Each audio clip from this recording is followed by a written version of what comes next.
كلهوبي شغالها وردي يمسح لها كلهوبي شغالها وردي يمسح لها waxaanu goobjoog ka ahayn markhaatiyaal ka ahayd dhalinyaradii joogtay ceelafoyn anagu ku ceelafoyn joogay baa noo muuqday ee aanu wada shaqaynaynay cabdicasiis iyo axmed anigu waxaanu runtii ka markhaatinahay in ay ku hageen warfaafinta iyo warbaahinta inay ku hageen nabadii meesha laga doonayay inay ku hageen runtii way ku hageen ayaa runtii arrin xaqiiqo ah weey hawl adag bay runtii ayay u soo dhabaradaygeen bila aadmigana qofkan bila aadmiga u mahadnaqin allana uma mahadnaqo marka waa inaynu soo mahadnaqnaa caalamka farabadan caalamka jooga madaxtinimada waxay u doontaan magac wax ka weyn ma jiro haddaad magac yeelato manfacna waad heli xaqiiq weeye waa laba isku xidhan weey haddaad magac yeelato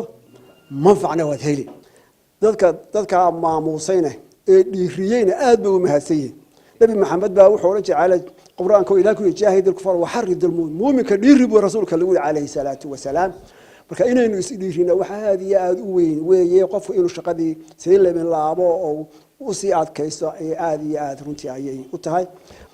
waxay runtii hormood u yihiin oo tusaale ay ka ahaayeen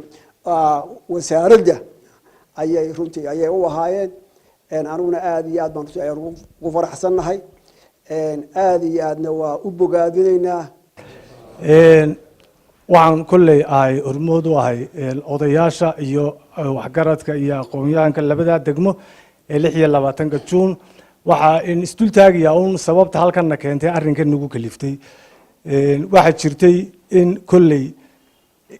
inaynu ogeyn inay shaqaaqo uu shaydaan ka dhex faa'iideystay laba beelood oo reeceel afweyna waxaynu ogeyn in mar labaadkii si weyn loogu gurmaday hadday xukuumad noqoto hadday aqoon-yahan noqoto hadday culimo noqoto iyo hadday in qardigii reer Soomaaliland noqotoba in loo gurmaday in si qurux badan ma sha Allah loo soo dhameeyay arrinta ayaa haddaba qof kasta oo reer Soomaaliland ama dal ha jooga ama dibad ha jooge runtii muddadii bisha ahayd halka la fadhiyay ay si toos ah cid waliba ula socotay waxaanu kamid ahayn markaa dadka sida arrinka isaga ula socday hadday maalin noqoto hadday geli noqoto hadday saacad noqoto iyo hadday daqiiqad noqotoba wararka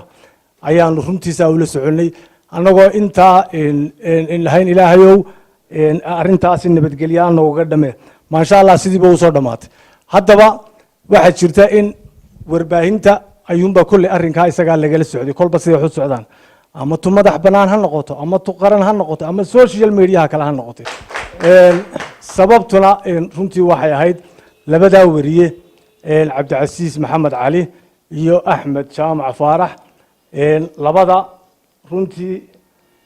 habkii ay wuxuu soo gudbin jireen marka laga reebo warka TV-ga qaranka ay ka soo daayaan waxa xusuus gaar ah ugu reebtay warkii ay soo diyaariyeen caruurtii yaryareed ee 8 jirka ilaa 12 jirka da'doodu ahayd ay ka soo tabiyeen caruurta yaryar oo ku reeceel afweynayd oo ku dhawaaqaysay adeerayaal abtiyaal awoowayaal ubadkii kale reer Soomaaliland qalin iyo buug bay sitaan annaguna maalin walba xabada wiifteedana dul maraysa adeerayaal lagu soo celiyo waxbarashadooda runtii waxa inta dheer sidii ay iyagana uga soo tabiyeen oo kale haweenkii muusanaabiye ee ragooda abtiyaashood ehelkood seediyadood la hadiyay ka dalbaniyay in runtii nabadgelyo ku soo dabaalan waxa inta u dheer oo aan iyadan la iloobi karno in laga tagan labada muwaadin wasaaradda warfaafinta TV qaran ka tirsan waxaan xusuustaa markii iyaguna ay mar labaad mar hore ka soo waramayeen tukaraq habkii ay ciidamada qaranka isku ag taageen wararka soo tabinayeen ayaa iyaguna wax runtii in loo mahadiyaa aad iyo ayaan runtii ku mahadnaqina umaanaan soo xulan wariyaasha kale nagama xigaan kama saaxiibsanin imika Cabdicasiis waaban arkay Axmed Jaamac halkan ayaan ku arkay ilaahay bay iga sareeyay waxaan ogaaday laakiin markaan wajigiisa arkay inuu hargeysidii hore hawan karta inamada aad maanta shahaadooyinka siinaysaan waa raggii ugu badnaa wasaaradda warfaafinta waa raggii waayo aragga ahaa saddexduba maxamed caqli axmed jaamac iyo cabdicasiis maydhax cabdicasiis in badan baan madax u soo ahaa cabdicasiis in badan baan madax u soo ahaa maan islahayn waayadii hore kartidaa wuu leeyahay mar walba mawduucyo xataa anigu aan ka baqdo inaan wax ka diyaariyo ayuu odhan jiray waxbaan kasoo diyaarinaya waanu ka dhabayn jiray wuu keeni jiray rag badan oo waayo aragoo halkan nagula sugan ayaa settinka uu dhigo aan samayn karin cabdicasiis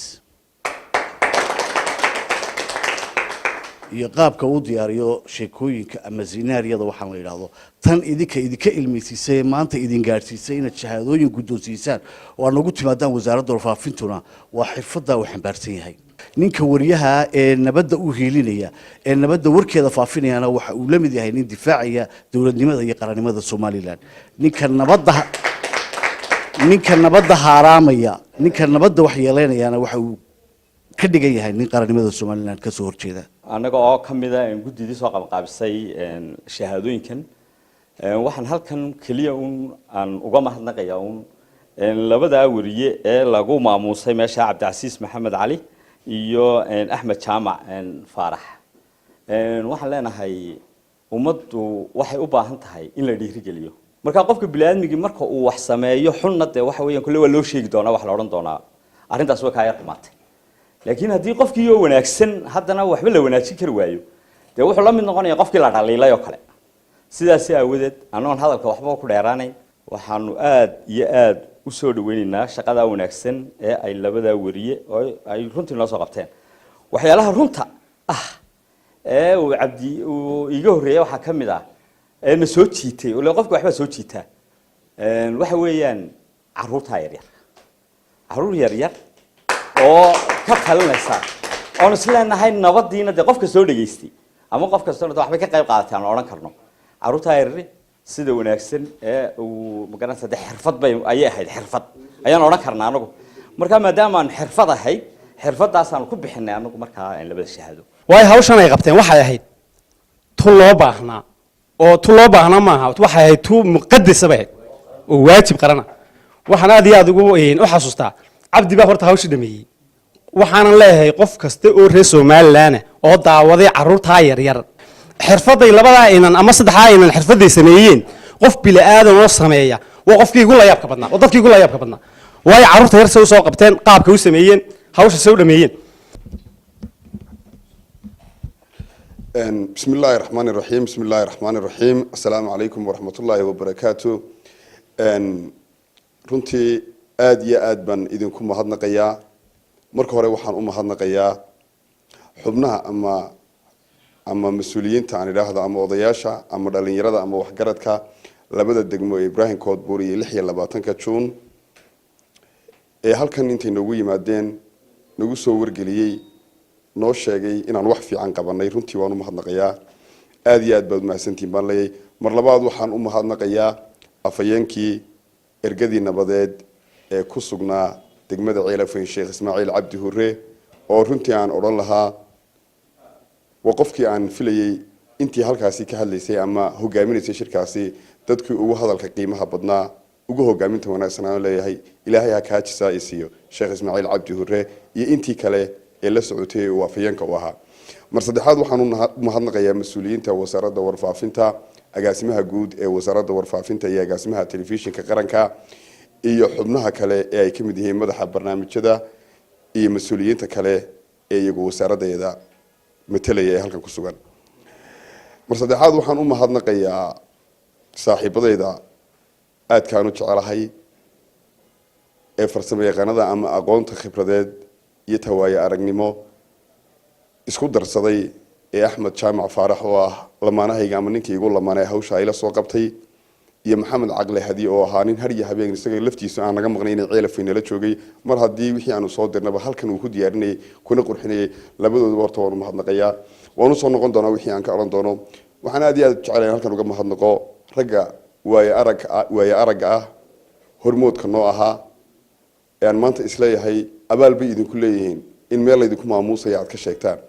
waxa kamid ah oo hormood waa الله كجسايسي حسين عبد الله يوسف تيغسي walaalkay ama saaxiibkay maxamed xuseen cali oo ah rag aan filayo inay yihiin raggii dhidibada ii taagay inaan noqdo qof suxufiya oo waliba ku shaqeeya hab waaya aragnimo ah xasan shukri oo cali iyo cabdirasaaq ismaan maxamed iyo rag kale oo aanan halkan ku soo hubi karin oo dhammaantoodba leeyahay waxa tiin walaalo ku dayasho mudan oo dhiirigelin iyo qiimabo mudan aanu imaado ujeedada ama maanta xafladan naloo qabtay iyo dadka xusuusta gaarka ah igu leh ee aan jecelaynaan halkan maanta mid ama laba aan ka idhaahdo waa markii igu horeysay ee wasaaradda warfaafinta 10 sanadood baan ka howlgelayay aan arko qof muwaadin ah iyo qof mas'uul ah oo wasaaraddeeda ka socda oo yiraahdo thank you very much waa mahadsantihiin hawl baad soo qabateen allah idinka jazaaisiyo ayaan leeyahay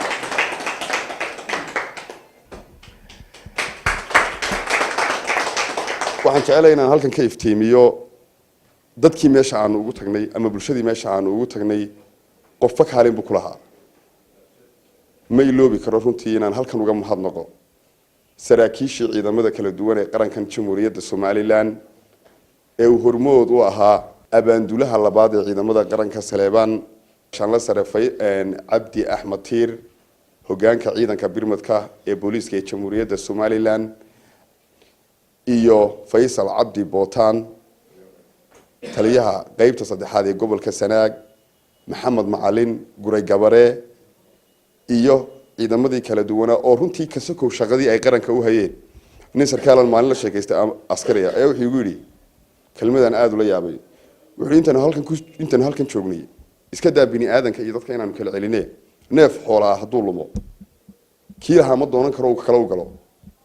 nin askari oo Gible laga keenay ama Berbera laga keenay oo aan weligii geel raacin oo aanu kamid ahay buu ayaa la geenaya 20 kiiloomitir gaar lagu qadalaya awrka soo kaxay oo u gee ninkii lahayo xirada nagu sugaya oo caaw dhan la soo balanbalaayo waagu noogu bariyaa runtii ragaasi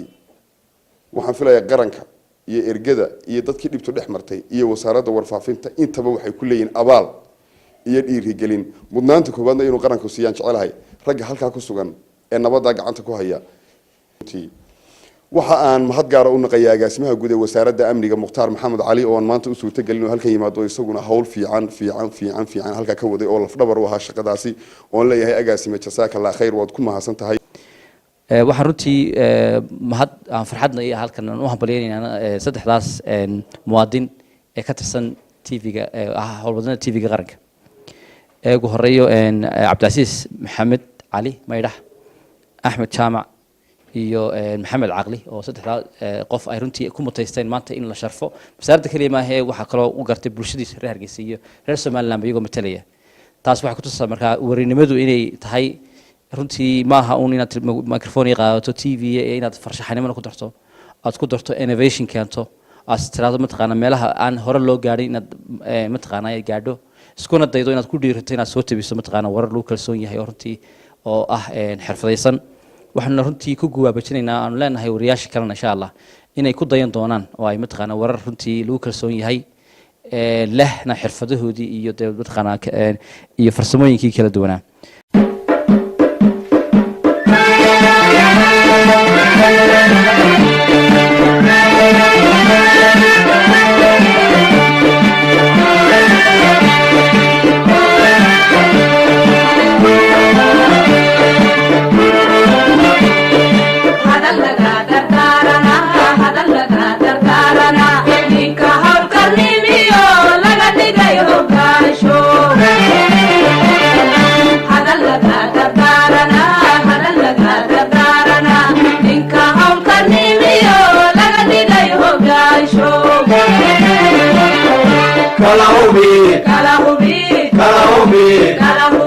كلامي شقا